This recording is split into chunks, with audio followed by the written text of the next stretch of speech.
বুঝলেন না তো কারা আপনারা?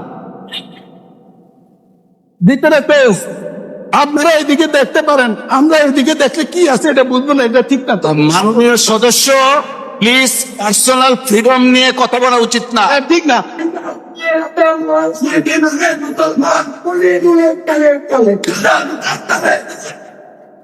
সংসদের এই বিতর্ক ঘটনা নিয়ে আমার একটা গল্প মনে পড়ে গেছে।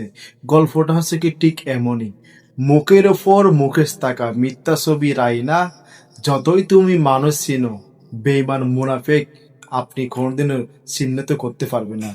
দাড়ি আছে, টুপি আছে, তারপরে দেখছেন কি বাজেভাবে সেই কথাগুলো বললো পর্দা নিয়ে। তো তোমাদের সামনে কি নারীরা উলঙ্গভাবে গেলে তোমরা খুশি হইবা? তো আসলে তোমার জীবনটা অলরেডি অর্ধেক চলে গেছে। তুমি জীবনের এই একটা সবচেয়ে বাজে একটা মন্তব্য করছো আমার যেটা মনে হয়েছে।